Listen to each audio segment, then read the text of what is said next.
नमस्कार दोस्तों, अगर आप EMRS एग्ज़ाम 2025 की तैयारी कर रहे हो तो आज का वीडियो आपके लिए बहुत ही स्पेशल होने वाली है। मैं लेकर आया हूँ कंप्यूटर के कंप्लीट प्रैक्टिस सेट। इनसे हर साल डायरेक्ट क्वेश्चन आ रहे हैं और आने की भी संभावना है, और जितने भी एक्सपेक्टेड IMP क्वेश्चन रहेगा उसको भी मैं इसमें ऐड किया हूँ। और ये जो क्वेश्चन रहेगा आपका CBSE के हर एग्ज़ाम के पैटर्न पर आधारित हैं, और ये जो क्वेश्चन रहेगा आपका पिछले ईयर्स का भी रहेगा, जो आने वाले हैं उसके लिए भी नई नई क्वेश्चन ऐड रहेगा। तो आपको बस वीडियो को एंड तक देखना है। और लास्ट में फ्रेंड्स, आपका कितना राइट आंसर है उसको कमेंट के माध्यम से हमें ज़रूर शेयर कीजिएगा। अपना जो तैयारी है वो किस लेवल की है उसे ज़रूर आजमाइएगा। आपको बस वीडियो को एंड तक देखना है, क्योंकि यहाँ से आप अपना सिलेक्शन कंफर्म करने वाले हो। तो चलिए शुरू करते हैं EMRS computer practice set full preparation with answers, let's crack it. तो सबसे पहला हमारा क्वेश्चन है, कंप्यूटर का जनक किसे कहा जाता है। क्योंकि इस लेवल की क्वेश्चन मैं इसलिए रखा हूँ फ्रेंड्स, क्योंकि ये हमारा पहला प्रैक्टिस सेट है। तो धीरे धीरे दोस्तों जब भी हमारा प्रैक्टिस सेट बढ़ते जाएंगे तो आपके लिए मोस्ट इंपॉर्टेंट क्वेश्चन भी इसमें शामिल होते चले जाएंगे। ठीक है फ्रेंड, ये पहला है, इसलिए मैं लो लेवल की यहाँ पर रखा हूँ। और अंत में बताइएगा आपका कितना यहाँ पर सही हो रहे हैं। कंप्यूटर का जनक किसे कहा जाता है। Charles Babbage, Alan Turing, John Napier, Herman Hollerith. तो इसका राइट आंसर क्या होगा फ्रेंड्स। तो इसका राइट आंसर है ऑप्शन नंबर ए होगा, चार्ल्स बेबेज। और अपना काउंट करते चले जाइएगा फ्रेंड्स कि आपका कितना सही हो रहे हैं। अगला है दूसरा प्रश्न, CPU का मुख्य कार्य क्या है। डेटा संग्रह करना, गणना और नियंत्रण, प्रिंट करना, नेटवर्क बनाना। तो सबसे पहले ये याद रखना है दोस्तों कि इसमें ऑप्शन एलिमेंट करना भी आपको आना चाहिए। तो CPU का मुख्य कार्य क्या होता है, नेटवर्क बनाना नहीं फ्रेंड्स, प्रिंट करना नहीं फ्रेंड्स, डेटा संग्रह करना और गणना करना, मतलब गणना और नियंत्रण करना। तो इसका राइट आंसर होगा फ्रेंड्स ऑप्शन नंबर बी होगा, गणना और नियंत्रण करना। ठीक है दोस्तों, अगला क्वेश्चन की ओर बढ़ते हैं। तीसरा क्वेश्चन देखिए, कंप्यूटर में जानकारी को स्थायी रूप से कहाँ रखा जाता है। जो कंप्यूटर में जितने भी जानकारी होते हैं उसको स्थायी रूप से कहाँ रखा जाता है। रैम में रखा जाता है, रोम, कैश या रजिस्टर। तो किस में रखा जाता है फ्रेंड्स। तो आपको पता है कि स्थायी रूप से किस में रखा जाता है, ऑप्शन नंबर बी, रोम में रखा जाता है। और रैम में दोस्तों अस्थायी रूप में रखा जाता है। और चौथा क्वेश्चन है, MS वर्ड किस प्रकार का सॉफ्टवेयर है। MS वर्ड जो है किस प्रकार का सॉफ्टवेयर है, system software, application software, utility software या फिर प्रोग्रामिंग सॉफ्टवेयर। तो किस प्रकार के सॉफ्टवेयर है फ्रेंड्स। तो ये एक प्रकार की एप्लीकेशन सॉफ्टवेयर है MS वर्ड। अगला है, निम्न में से कौन इनपुट डिवाइस है। निम्न में से कौन सा इस ऑप्शन में से इनपुट डिवाइस है। Monitor, printer, keyboard, speaker. तो कौन है दोस्तों इसमें से इनपुट डिवाइस। तो ऑप्शन नंबर सी होगा, कीबोर्ड।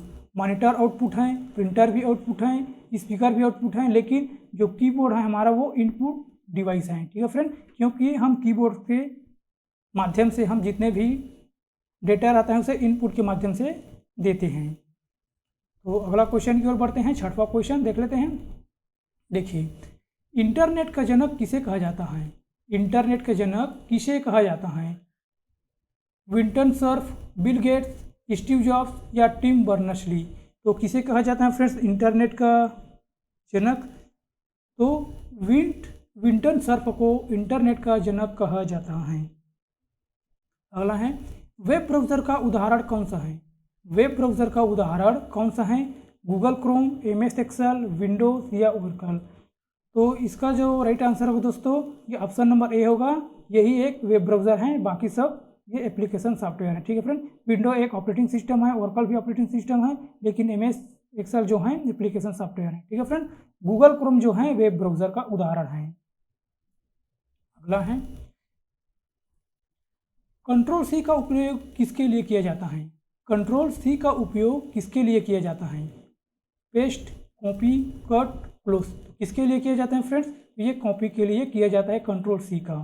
ठीक है फ्रेंड्स, और पेस्ट किसके लिए किया जाता है, कंट्रोल+V। और कट कंट्रोल+X। ठीक है फ्रेंड्स, अगला है, बाइनरी संख्या पद्धति में कितने अंक होते हैं? बाइनरी संख्या पद्धति में कितने अंक होते हैं? इसका राइट आंसर बताइए दोस्तों। 8 अंक, 2 अंक, 10 अंक और 16 अंक। तो कितने अंक होते हैं? तो 2 अंक होते हैं दोस्तों। कौन से अंक होते हैं? 0, 1। ठीक है फ्रेंड, बाइनरी संख्या पद्धति में।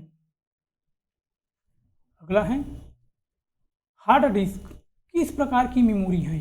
हार्ड डिस्क किस प्रकार की मेमोरी है? ये primary memory, secondary cache memory या टेम्पररी मेमोरी? तो हार्ड डिस्क है फ्रेंड्स, ये सेकेंडरी मेमोरी है। ठीक है फ्रेंड्स, हार्ड डिस्क जो है सेकेंडरी मेमोरी है और जो रैम है दोस्तों वो प्राथमिक मेमोरी है। अगला है, लेन का पूर्ण रूप क्या है? लेन का पूर्ण रूप क्या है? Local area network, large area network, line access node, logical access network. इसका राइट आंसर क्या होगा? ऑप्शन नंबर ए होगा, लोकल एरिया नेटवर्क। अगला है, यूआरएल का पूरा नाम क्या है? यूआरएल का पूरा नाम क्या है? Uniform resource locator, uniform register link, universal resource link या फिर यूनिफॉर्म रिसर्च लोकेटर। तो इसका राइट आंसर क्या होगा दोस्तों? तो इसका राइट आंसर होगा ऑप्शन नंबर ए होगा, यूनिफॉर्म रिसोर्स लोकेटर। ठीक है फ्रेंड्स, ये क्या है? रिसर्च है। ठीक है फ्रेंड्स, आपको एक एक पॉइंट को देखते चले जाना है। ठीक है, वहाँ पर जल्दी जल्दी में गलत नहीं करना है। ये पहला और दूसरा सेम है। ठीक है, लेकिन इसमें रिसोर्स हैं और इसमें रिसर्च हैं, इसको आपको अच्छे से कैलकुलेशन कर लेना है। अगला है, कंप्यूटर में 1 MB में कितने बाइट्स के बराबर होते हैं? कंप्यूटर में जो दोस्तों मेमोरी हैं, जो 1 MB रहता है वो कितने बाइट्स के बराबर होते हैं? 1024, 1024 KB, 1000 बाइट्स या फिर 2048 KB। तो किसके बराबर होते हैं फ्रेंड्स? तो ये 1024 KB के बराबर होते हैं, किलोबाइट के बराबर। ठीक है फ्रेंड्स। अगला है, बायोस का कार्य क्या है? बायोस का मुख्य कार्य क्या है? ऑपरेटिंग सिस्टम को लोड करना, प्रिंटिंग करना, फॉर्मेटिंग या टाइपिंग। इसका राइट आंसर ऑप्शन नंबर ए, ऑपरेटिंग सिस्टम को लोड करना ही बायोस का मुख्य कार्य है। अगला है, कंप्यूटर वायरस क्या है? हार्डवेयर, सॉफ्टवेयर या फिर पेरीफेरल या फिर नेटवर्क डिवाइस। तो जो कंप्यूटर का वायरस है वो क्या है फ्रेंड्स? तो इसका राइट आंसर है ऑप्शन नंबर बी होगा, सॉफ्टवेयर है। अगर आपको थोड़ा टाइम चाहिए तो वीडियो को जरूर कर देख लीजिएगा। अगला है, एक्सेल में सम A1 कॉलम A5 का अर्थ क्या है? इस सम का अर्थ क्या होगा था दोस्तों? सभी सेल को जोड़ना, A1 को हटाना, औसत निकालना या अधिकतम मान देना। तो इसका राइट आंसर कौन सा होगा फ्रेंड्स, बताइएगा। इसका राइट आंसर है ऑप्शन नंबर ए ही होगा, सेल को जोड़ना। जो सम का होता है दोस्तों ये फार्मूला है, सम का फार्मूला होता है जोड़ना। ठीक है फ्रेंड्स, ऐड करना। अगला है, निम्न में से कौन सा आउटपुट डिवाइस है? आउटपुट कौन सा डिवाइस है फ्रेंड्स? माउस, कीबोर्ड, मॉनिटर या स्कैनर। तो मैं पहले बताऊं दोस्तों, जो मॉनिटर हैं वो आउटपुट डिवाइस हैं, बाकी तीनों ये इनपुट डिवाइस हैं। अगला क्वेश्चन की ओर बढ़ते हैं, 18वां क्वेश्चन। इंटरनेट पर वेबसाइट पहचानने के लिए कौन सा प्रयोग होता है? इंटरनेट पर वेबसाइट को पहचानने के लिए इसका प्रयोग किया जाता है? IP एड्रेस, बारकोड, पासवर्ड या कैच। किसका उपयोग किया जाता है फ्रेंड्स, बताइएगा। इसका राइट आंसर है ऑप्शन नंबर ए ही होगा, IP एड्रेस का। वर्ड में कंट्रोल V का कार्य क्या है? वर्ड में कंट्रोल V का कार्य क्या है? मैं पहले भी बताया हूँ, पेस्ट, कट, कॉपी या अंडू। देखिए फ्रेंड, अब कहीं पर भी वर्ड हो, एक्सेल हो, चाहे इंटरनेट एक्सप्लोरर हो, आप किसी भी जगह पे काम कर रहे हो तो कंट्रोल V कमांड क्या होता है दोस्तों? पेस्ट करना। ठीक है दोस्तों। अगला बढ़ते हैं, 1 किलोबाइट बराबर होता है, मतलब 1 किलोबाइट किसके बराबर होते हैं? 512 बाइट्स, 1024 बाइट्स, 2048 बाइट्स या फिर 100 बाइट्स। तो किसके बराबर होते हैं दोस्तों? तो ये 1024 बाइट्स के बराबर होते हैं, 1 किलो बाइट्स। ठीक है फ्रेंड्स, देखिए मैं आपको बता देता हूँ, ये हैं KB। इसका पूरा नाम क्या होता है दोस्तों? किलो बाइट्स होता है। और एक होता है दोस्तों KB, सेम टू सेम है ना, लेकिन अक्षर में डिफरेंट है। तो इसका नाम क्या होगा दोस्तों? किलो बिट्स होगा। ठीक है फ्रेंड, किलो बिट्स, इसको याद रखना है। इसमें क्या पूछा है? KB। तो कितने के बराबर होगा? तो ये 1024 बाइट्स के बराबर होगा। अगला है, ऑपरेटिंग सिस्टम का कार्य क्या है? ऑपरेटिंग सिस्टम का कार्य क्या है? केवल गेम चलाना, हार्डवेयर और सॉफ्टवेयर के बीच समन्वय रखना, नेटवर्क बनाना या डेटा को नष्ट करना। इसका आंसर क्या होगा फ्रेंड्स? तो इसका आंसर केवल हार्डवेयर और सॉफ्टवेयर के बीच समन्वय करना ही इसका राइट आंसर है। कंप्यूटर में ALU का अर्थ क्या है? कंप्यूटर में ALU का अर्थ क्या है? डेटा संग्रहण करना, अंकगणितीय और तार्किक करना, प्रिंटिंग या फिर स्कैनिंग। तो इसका राइट आंसर बताइए फ्रेंड्स 22वां का। तो 22वां का राइट आंसर है अंकगणितीय और तार्किक करना ही ALU का मुख्य कार्य है। अगला क्वेश्चन है, IP एड्रेस में कितने भाग होते हैं? IP एड्रेस में कितने भाग होते हैं? तो 23वां का राइट आंसर है दोस्तों ऑप्शन नंबर बी होगा, 4 भाग होते हैं IP एड्रेस में। ईमेल भेजने के लिए कौन सा प्रोटोकॉल होता है?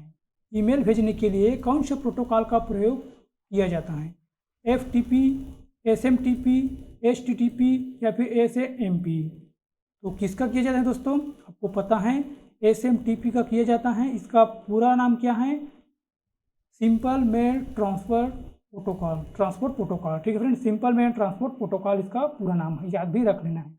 Option number B is right answer 24वां का। अगला देखते हैं 25वां क्वेश्चन। फायरवॉल का उपयोग किस लिए किया जाता है? फायरवॉल का उपयोग किस लिए किया जाता है? कंप्यूटर की गति बढ़ाने के लिए, सुरक्षा के लिए, मेमोरी बढ़ाने के लिए या वायरस हटाने के लिए। तो 25वां का राइट आंसर है फ्रेंड्स, सुरक्षा के लिए फायरवॉल का उपयोग किया जाता है।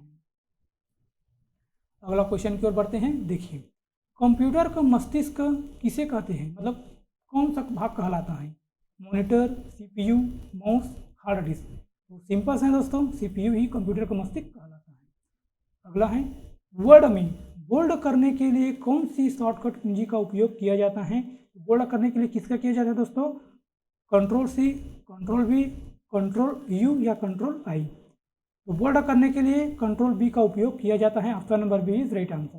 मैं तो पहले बताया हूँ, Ctrl+C का होगा कॉपी, Ctrl+U का होगा दोस्तों अंडरलाइन और Ctrl+I का होगा इटैलिक। अगला है, HTML का पूरा नाम क्या है? HTML का पूरा नाम क्या है? Hypertext markup language, high text machine language, hyperlink text managing language, high transfer machine logic. तो इसका राइट आंसर क्या है दोस्तों? इसका राइट आंसर है ऑप्शन नंबर ए, हाइपरटेक्स्ट मार्कअप लैंग्वेज। मैं जितने भी फुल फॉर्म बता रहा हूँ अच्छे से याद कर लेना, क्योंकि फुल फॉर्म का वहाँ पर सिलेबस रखा गया है। ठीक है दोस्तों। अगला है, निम्न में से कौन सा सेकेंडरी स्टोरेज डिवाइस है? निम्न में से कौन सा सेकेंडरी स्टोरेज डिवाइस है? Cache memory, hard disk, RAM, register. तो पहले भी मैं आंसर बता दिया हूँ। तो सेकेंडरी डिवाइस हैं मतलब स्टोरेज डिवाइस हैं, हार्ड ड्राइव हैं, बाकी सब प्राथमिक हैं। अगला है दोस्तों, और ये हमारा लास्ट क्वेश्चन है, MS पावर पॉइंट का उपयोग कहाँ होता है? MS पावर पॉइंट का उपयोग कहाँ किया जाता है? डेटाबेस बनाने में, स्प्रेडशीट्स तैयार करने में, प्रेजेंटेशन बनाने में, ड्राइंग करने में। तो कहाँ पर किया जाता है दोस्तों? तो इसका राइट आंसर दोस्तों मुझे कमेंट सेक्शन में देना है। और ये सेशन कैसा लगा है इसका भी फीडबैक भी हमें ज़रूर देना है फ्रेंड्स। अगर आप EMRS से किसी भी एग्ज़ाम की तैयारी कर रहे हैं, मतलब किसी भी पोस्ट के लिए तैयारी कर रहे हैं, जैसे कि हॉस्टल वार्डन हो गए, JSA हो गए, लैब अटेंडेंट, नर्स, अकाउंटेंट, सभी के लिए मोस्ट इम्पॉर्टेंट होने वाला है फ्रेंड्स। तो ज़रूर हमें सपोर्ट करते रहिएगा फ्रेंड्स। डेली आपका प्रैक्टिस सेट लिया जाएगा सभी विषयों को, मतलब सभी सिलेबस का। ये कंप्यूटर का है, हिंदी का भी होगा, GK GS का होगा, जनरल का होगा, जनरल नॉलेज का, करंट अफेयर का होगा, गणित का होगा, रीजनिंग का होगा, सभी सिलेबस का होने वाला है फ्रेंड्स। ठीक है। उसके बाद हर हफ्ते पूरा सभी को मिला करके मैं 100 क्वेश्चन का भी यहाँ पर टेस्ट लेने वाला हूँ। ठीक है दोस्तों, तो ज़रूर हमें सपोर्ट कीजिएगा। तो मिलते हैं दोस्तों इसी प्रकार किसी और नई वीडियो के साथ। तो आज के लिए बस इतना ही। Thank you and so much.